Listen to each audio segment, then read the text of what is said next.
Ya, selamat malam. Salam sejahtera bagi kita semua.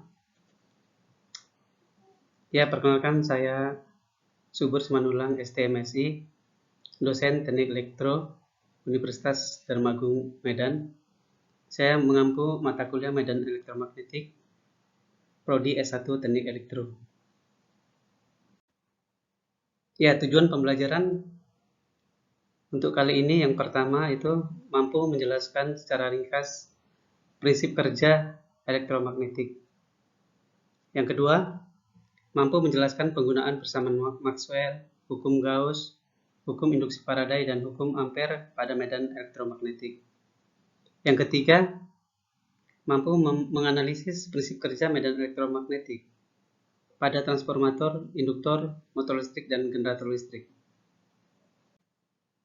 Ya, sebelum kita masuk ke pembahasan, kita lihat ini ada tokoh ya. Di tokoh ini sangat terkenal. Nah, kita semua mungkin ada yang sudah tahu ya tokoh ini. Tokoh ini adalah Michael Faraday. Beliau lahir dari keluarga miskin ya, dan sangat religius di suatu kota di Newington Butts, Inggris ya, pada 22 September 1791. Jadi Michael Faraday ini adalah ilmuwan Inggris yang mendapat julukan Bapak Inggris ya. Bapak listrik, Bapak listrik, karena berkat usahanya menjadi teknologi yang banyak berguna. Jadi dari sini kita belajar dari tokoh ini, siapapun kita, apapun keadaan kita, kalau kita mau sungguh-sungguh belajar dan punya tekad yang kuat, dengan kemauan yang kuat, kerja keras, niscaya kita bisa mencapai apa yang kita cita-citakan. Ya, kita masuk ke pembahasan medan elektromagnetik. Ya, seperti kata-kata ini ya, medan elektromagnet. Medan elektromagnetik ini apa sih sebenarnya? Kita sering mendengar ini kalau apalagi kita jurusan teknik elektro. Ya, jadi secara ringkas ya, secara singkatnya saya sampaikan bahwa medan elektromagnetik ini adalah sebuah medan yang terdiri dari dua medan vektor yang berhubungan, yaitu medan listrik atau satuannya E dan medan magnet atau satuannya B. Ketika dibilang medan elektromagnetik, medan tersebut dibayangkan mencakup seluruh ruang. Biasanya medan elektromagnetik hanya terbatas di sebuah daerah kecil di sekitar objek dalam ruang. Ya, kita juga sering dengar ya, apa itu medan listrik, apa itu medan magnet ya. Mungkin teman-teman semua sudah pernah dengar ini. Medan listrik PS medan magnet ya. Dapat kita lihat dari gambar ini ya. Betapa medan listrik itu dari gambar ini kita lihat ada muatan positif dan muatan negatif. Jadi medan listrik ini dikatakan adalah gaya listrik yang mempengaruhi ruang di sekitar muatan listrik. Penyebab timbulnya medan listrik adalah keberadaan muatan listrik yang berjenis positif dan negatif. Jelas ya, kita lihat dari gambar ini. Kemudian apa pula itu medan magnet? Medan magnet adalah medan yang dibentuk dengan menggerakkan muatan listrik atau arus listrik yang menyebabkan munculnya gaya di muatan listrik yang bergerak lainnya. Ya, prinsip medan magnet kita semua udah tahu ya. Kalau dia kutub yang sejenis, dia akan tolak menolak. Kalau kutub yang tidak sejenis, dia akan tarik menarik. Ya, kita akan belajar juga persamaan Maxwell. Jadi diharapkan para mahasiswa bisa menjelaskan apa itu persamaan Maxwell ya. Persamaan Maxwell ya. Jadi persamaan Maxwell ini berhubungan dengan 4 persamaan lainnya ya, seperti hukum Gauss bagi magnetisme, hukum industri Faraday, dan hukum Ampere. Ya, jadi kalau kita lihat ya hukum Gauss ya, yang pertama, hukum Gauss menerangkan bahwa bagaimana muatan listrik dapat menciptakan dan mengubah medan listrik. Itu isi hukum dari hukum Gauss ya. Kalau hukum Gauss bagi magnetisme sendiri ya, yaitu mencetuskan tidak seperti listrik. Tidak berada partikel kutub utara atau kutub selatan. Kutub-kutub utara dan kutub-kutub selatan selalu saling sepasang. Ya, jadi kutub utara selatan itu selalu sepasang. Sedangkan hukum induksi Faraday yaitu mendeskripsikan bagaimana mengubah medan magnet dapat menciptakan medan listrik. Ya, kalau hukum Ampere kita juga sudah tahu ya, hukum Ampere ya. Hukum Ampere sendiri mengatakan mencetuskan suatu magnet yang melintas melewati arus listrik yang menguasainya. Ya, ini kita akan melanjutkan mengenai prinsip kerja elektromagnetik. Prinsip kerja elektromagnetik itu bekerja pada beberapa komponen listrik ya. Kita hanya membahas 4 ya pada kali ini. Yang pertama itu transformator ya. Ya, kita semua mungkin sudah pernah melihat lah ya, bentuk dari transformator ini sangat umum ya. Mungkin orang awam juga yang tidak belajar listrik tahu lah ini, apa alat ini dari gambar ini, yaitu transformator atau kita sering sebut sebagai trapo ya. Jadi di rumah-rumah kita juga ini ada ya, barang ini. Jadi transformator sendiri dikatakan adalah suatu alat listrik yang dapat mengubah taraf suatu tegangan AC ke taraf yang lain. Maksudnya di sini dijelaskan adalah dari pengubahan taraf tersebut, diantaranya seperti menurunkan tegangan AC ya. Misalnya kalau tegangan kita yang di rumah-rumah itu ya biasa 220 volt gitu ya, ke tegangan AC yang 12 volt ampere, ataupun menaikkan tegangan dari 110 ke 220. Jadi fungsi transformator ada dua yang kita lihat dari penjelasan tadi. Yang pertama adalah dia untuk menurunkan tegangan ya, tegangan AC ya, di sini katakan AC ya, bukan DC.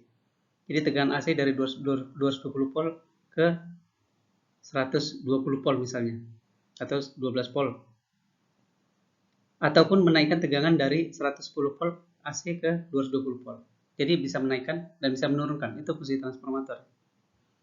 Jadi transformator atau trapo ini itu biasanya bekerja pada prinsip induksi elektromagnetik dan hanya dapat bekerja pada tegangan yang berarus bolak-balik atau arus AC ya, seperti yang saya katakan tadi. Ya, sedangkan induktor ya. Kalau kita lihat dari gambar induktor ya. Induktor biasa orang umum ini mengatakan dia lilitan ya. Suatu lilitan kawat ya. Dia termasuk komponen elektronika yang terdiri dari susunan lilitan kawat yang membentuk sebuah lilitan dasarnya. Induktor dapat menimbulkan medan magnet jika dialiri oleh arus listrik. Medan magnet yang ditimbulkan tersebut dapat menyimpan waktu yang relatif singkat. Ya, komponen yang ketiga kita akan bahas yaitu generator listrik ya. Ya, ini gambarnya juga cukup familiar bagi kita ya.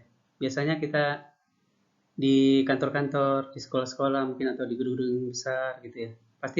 Pastilah umumnya memiliki generator listrik ya, ataupun kita sebut sebagai genset ya. Kalau di rumah-rumah bisa kita pakai genset, ada 5 ampere ya, 10 ampere dan seterusnya.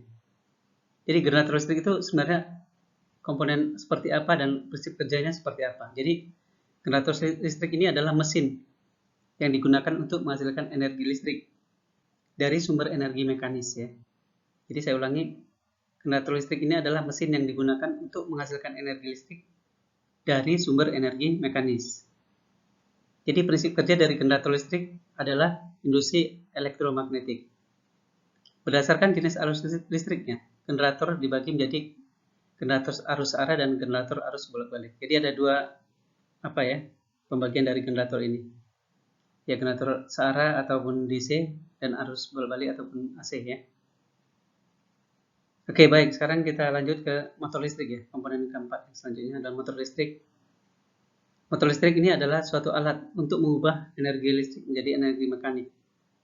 Jadi alat yang berfungsi sebaliknya mengubah energi mekanik menjadi energi listrik disebut generator ataupun dinamo ya. Kita pernah lihat ya, ini gambar ini seringlah di rumah-rumah kita ya. Generator atau dinamo ini ya. Biasanya kita lihat di rumah kita juga ada misalnya sanyo ya, pompa air ya. Kipas angin juga memiliki dinamo ataupun generator ini ya. Penyedot debu, pompa air, mesin cuci, kipas angin, dan lain sebagainya ya. Jadi banyak lagi alat-alat yang menggunakan generator motor listrik ataupun dinamo ya. Ya, demikian materi kita kali ini.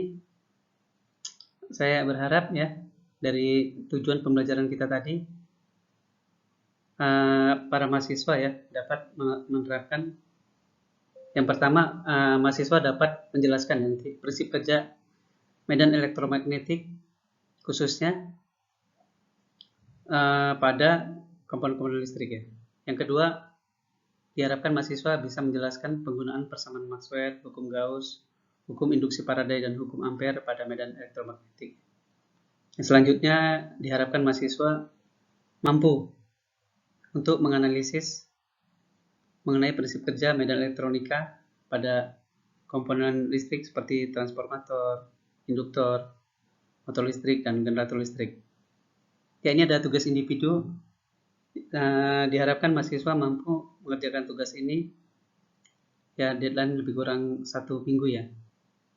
Kita harapkan mahasiswa bisa menganalisis ya dari uraian yang saya sampaikan dan juga referensi-referensi beberapa buku ataupun dari sumber-sumber lainnya. Ya, ini ada daftar pustaka, ada 3 saya sampaikan. Sebenarnya banyak.